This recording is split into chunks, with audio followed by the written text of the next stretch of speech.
बिस्मिल्लाहिर्रहमानिर्रहीम।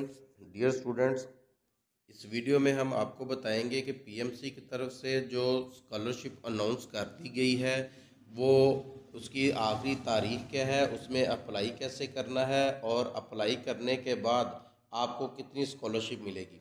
ये जो कितनी स्कॉलरशिप मिलेगी, कैसे मिलेगी, इस पर हमने मुकम्मल एक वीडियो बना के आपको पहले आगाह कर दिया था।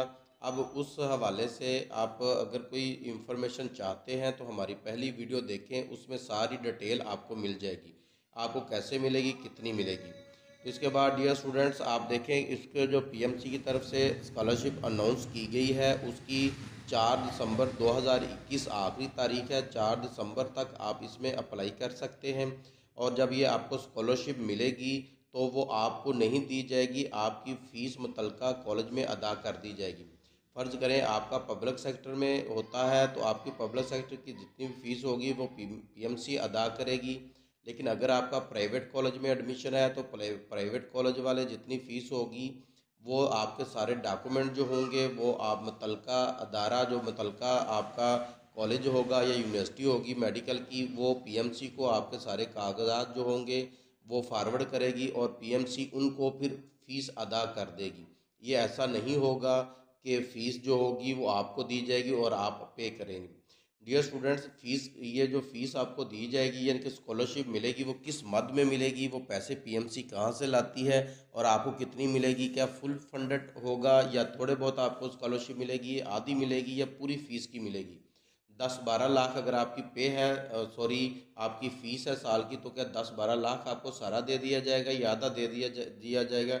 इस पर मुकम्मल हमारी एक वीडियो पहले भी अपलोड है, उसको आप देख सकते हैं, उसमें सारी डिटेल लिखी हुई है। उसके बाद इसमें अप्लाई कैसे करना है वो आप एक एक फॉर्म जो है, फॉर्म का एक एक पर्त जो है उस पर हम गुफ्तगू करते हैं। तो सबसे पहले जब आप हम इसका जो लिंक होगा अप्लाई करने के लिए वो आप सबसे पहले आप हमारी डिस्क्रिप्शन में इसका एक लिंक मौजूद है, उसको आप क्लिक करेंगे तो आप सीधा पीएमसी की जो वेबसाइट है उस पर पहुंच जाएंगे। जब आप साइट पर पहुंचेंगे तो आपके सामने एक फॉर्म आएगा, उसमें ये आपके सामने है। इसमें सबसे पहले तो आप देखें इंस्ट्रक्शन लिखी हुई हैं, इन इंस्ट्रक्शनों को आप गौर से पढ़ लेंगे और नीचे अब आपको ब्लू कलर का एक हेयर नज़र लिखा हुआ आ रहा है, इस पर आप क्लिक करेंगे तो यही फॉर्म आपके सामने आ जाएगा और ये पीडीएफ फॉर्म में होगा। उसके बाद आप इसको नीचे जाएंगे तो नीचे डाउनलोड करने की आपको ज़रूरत नहीं है, नीचे जाएंगे तो ये सारा फॉर्म होगा। उसमें सबसे पहले आपने अपनी पर्सनल डिटेल लिखनी है, जिसमें आपने अपना नाम लिखना है, CNIC नंबर या बेफाम नंबर लिखेंगे, डेट ऑफ बर्थ लिखेंगे, परमानेंट एड्रेस वगैरह लिखेंगे।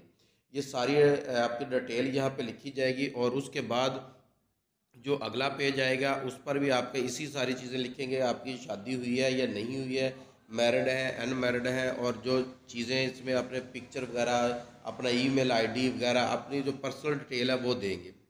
और उसके बाद जो आपकी फैमिली की डिटेल आएगी इसी फॉर्म के नीचे, ये देखें आपके सामने है। फैमिली डिटेल में आपने सबसे पहले अपने फादर का नाम लिखना है। फैमिली में सबसे पहले फादर का नाम लिखेंगे। फादर, आपके फादर का CNSC है, वो उनका NTN नंबर अगर बना है तो वो लिखेंगे, अगर नहीं है तो उसके लिखने की ज़रूरत नहीं है। और उसके बाद उनके मैरिटल स्टेटस लिखेंगे, वो शादीशुदा है। और उसके बाद आप अपनी मदर की सारी डिटेल लिखेंगे, यही चीज़ें वालदा की लिखी जाएंगी। और उसके बाद जो आपने सिबलिंग लिखनी होगी, सिबलिंग से मुराद है कि आप कितने बहन भाई हैं, उसमें पहले नंबर पर होगा, उसकी डिटेल लिखेंगे आप सारी। और ये डिटेल जो होगी उसका नाम होगा पहले, फिर एज होगी, फिर एम्प्लॉयमेंट, अगर वो एम्प्लॉई हैं कहीं पे तो वो लिखेंगे, उन NT नंबर है तो वो लिखेंगे, या आपकी मदर की इनकम जो है वो लिखेंगे। जो भी होगी वो आप सारा लिखेंगे। अगर आपका कोई भाई जॉब कर रहा है तो उसके सिलसिले में लिखेंगे, सबसे पहले बड़ा भाई, फिर उसके बाद छोटा, फिर उसके बाद छोटा, फिर उसके बाद छोटा। वो बहन हो या भाई हो उसकी मुकम्मल डिटेल आपने देनी होगी, वो कहीं जॉब कर रहा है या नहीं कर रहा, या अगर पढ़ रहा है तो कहाँ पढ़ रहा है वगैरह वगैरह। ये सारी आपकी भाइयों की या बहनों की डिटेल होगी। और ये दो आपके जो पर्त होंगे यानी कि दो सफ़े जो होंगे वो आपके सिबलिंग के ही होंगे। इन सिबलिंग को जो आप कर लेंगे तो उसमें NTN नंबर आपको बता देते हैं। अगर किसी भाई का जो NTN नंबर है या बहन का नंबर है, वालदा का है, वालद का है, तो वो आप लिखेंगे।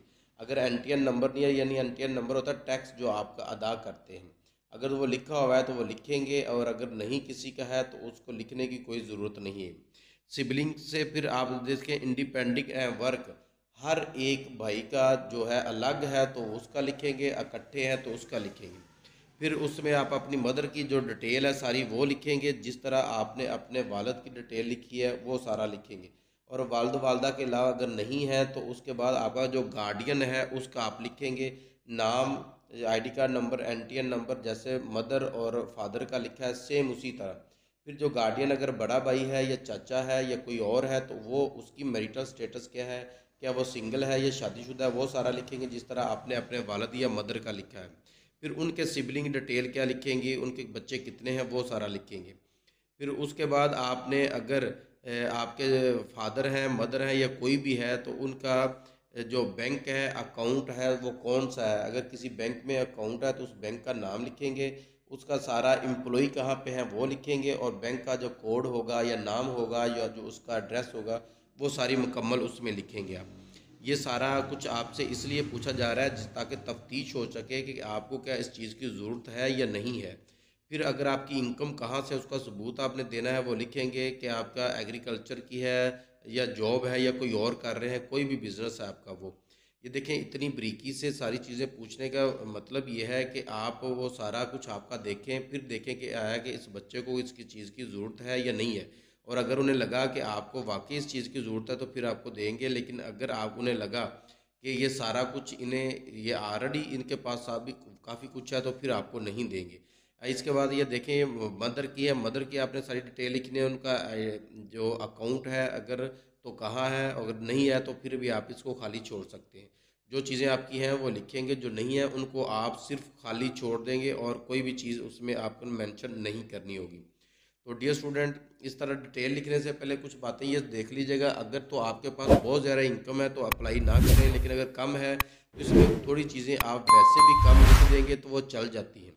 लेकिन अगर आपके पास बहुत ज़्यादा इनकम है, एग्रीकल्चर लैंड है या कोई और है, तो फिर आपको ज़रूरत नहीं है कि आप इसके लिए ज़्यादा कुछ अप्लाई करें।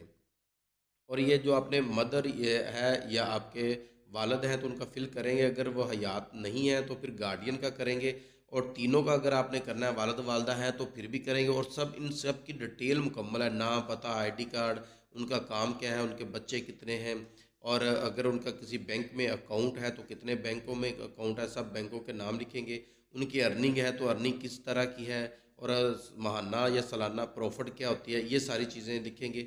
इनमें से गार्डियन लिखेंगे तो सिर्फ गार्डियन का फिल करेंगे, अगर वालिद वालदा दोनों हयात हैं तो उनका लिखेंगे। तो आपकी इस तरह ये मुकम्मल हो जाएगी।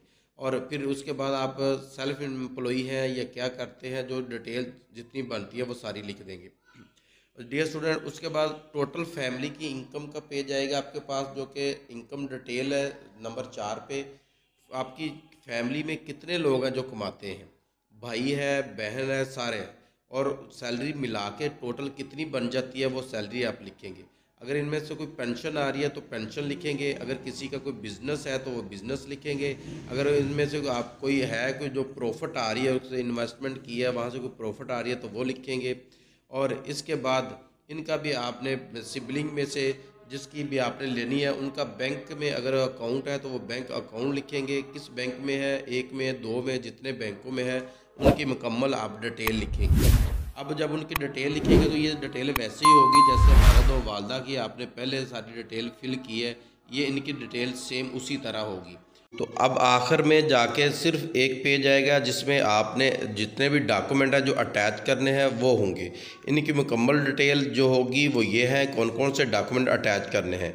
सबसे पहले तो आपने एप्लीकेंट का जो डोमिसाइल है या आपने अपना डोमिसाइल बेफाम या CNSI जो है वो अटैच करना है, CNSI फादर या गार्डियन जो आपका वो अटैच करना है, एविडेंस और फादर गार्डियन मंथली सैलरी, अब गार्डियन है, फादर है, उनकी मंथली सैलरी जो उसका एविडेंस देना है। लास्ट मंथ आपके घर का जो बिजली का बिल आया है, इलेक्ट्रिक बिल है, टेलीफोन बिल वगैरह वो देना है। अगर आप रेंट पे रह रहे हैं या लीज पे है उसका सबूत देना है, रसीद साल लगानी है। लेटेस्ट ट्यूशन फ़ी जो आपने पे की है वो देनी है, मेडिकल कोई एक्सपीरियंस बिल है तो वो देना है, ट्रांसपोर्ट वगैरह है तो वो देने हैं।